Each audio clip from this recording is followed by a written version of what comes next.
Good day, everyone. Welcome to our subject, Current Problems and Issues. So, by the way, I am City Aiza Asentina, your first reporter for the subject. So, our topic for today is all about social problems, including dimension of social problems, issues, origin of social problems, types of prostitution, and sociological diagnosis of social problems, effects of prostitution. So, what is social problems? Once we say social problems is any condition or behavior that has negative consequences for large number of people and that is generally recognized as condition or behavior that needs to be. So this definition has both an objective components and a subjective. So once we say objective components, it refers to the existence of social condition. So meaning any problem that you have seen or can read through social media. So like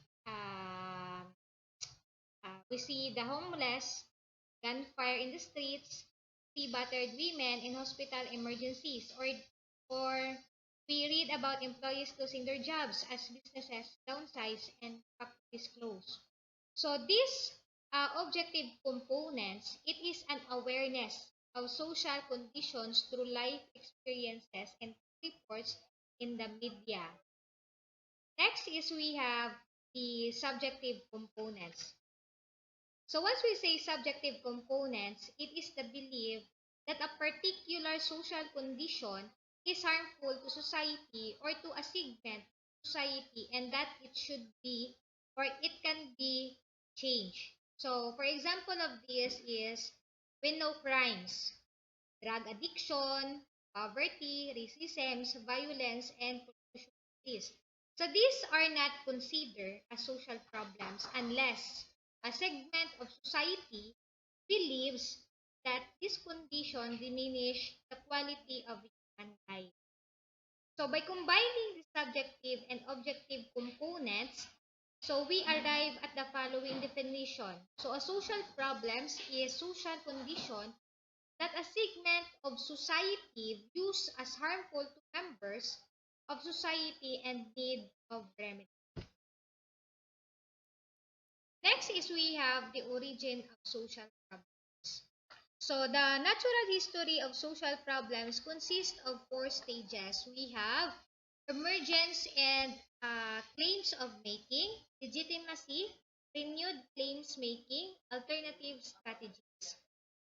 So let's have a background about these four stages of social. So in emergence in claims of making, it is a social problems emerges when a society entity or such as social change group, the news media, or influential politicians begins to call attention to a condition or behavior that it perceives to be undesirable and in need of remedy. So as part of this problem, okay, as part of this process, it tries to influence public perception, okay, public perception of the problem, the reasons for it, and possible solution to it. So because of the social entity is making claims, okay, about all the matters, this aspect of stage is termed the claims making process. Next is we have the legitimacy.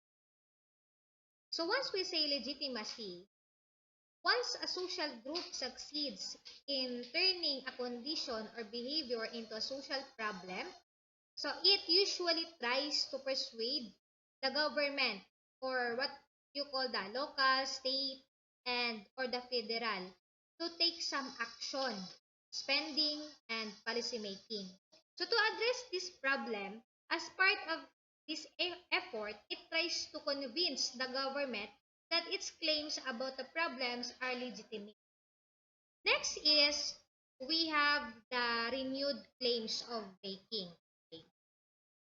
So the renewed claims of making, even if government action does occur, okay, social change group often include that the action is too limited in goals or scope to be able to successfully address the social problems.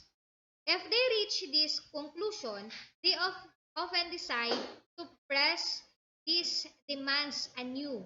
So they do so by reasserting their claims and by criticizing the official response they have received from the government or other established interests such as big businesses. Next is we have the alternative strategies. Okay? Development of alternative strategies. Despite the renewed claims making, social change group often conclude that the government and established interests are not responding, okay, not responding adequately to their claims. Although the groups may continue to what you call this, continue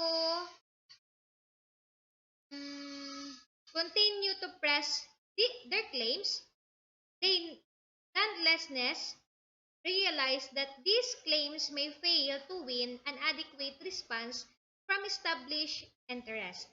So this realization leads them to develop their own strategies for addressing the social.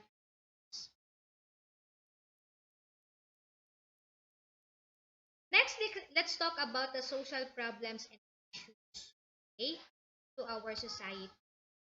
So these are the examples of social problems and issues in our society. So we have poverty and homelessness, climate change, population, civil rights and racial discrimination, bullying, and the main topic or the main discussion for this topic is the prostitution.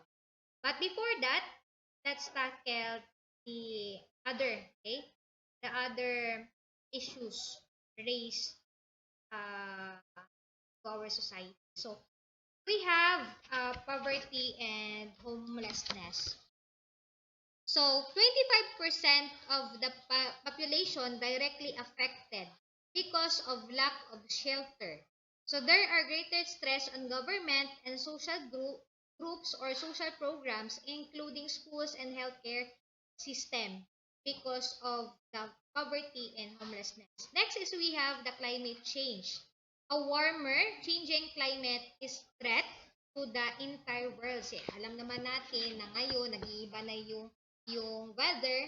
So, because of the climate change and because of the doings by the people, like they're burning plastics which is it can uh, it can produce chlorofluorocarbon, then yun naman yung nagpapainit doon sa ating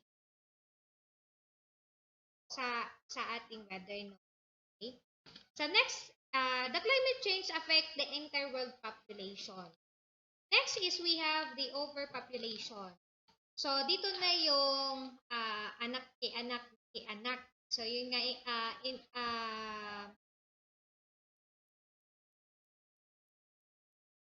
imbes na mag family planning, so ang nangyayari ngayon is family planting. So paramihan na. So it also society or social problem. It considered as social problems. Next is we have the civil rights and racial discrimination. So on the rights of citizens in a country to have equal treatment socially and politically. So next is we have the bullying is unwanted aggressive behavior among school age children that involves a real or perceived power imbalance. So, yan, pag-uusapan na natin yung main topic natin which is the prostitution. So, what is prostitution? It involves engaging, agreeing, or offering to engage in sexual conduct with another person in return for a fee. Okay?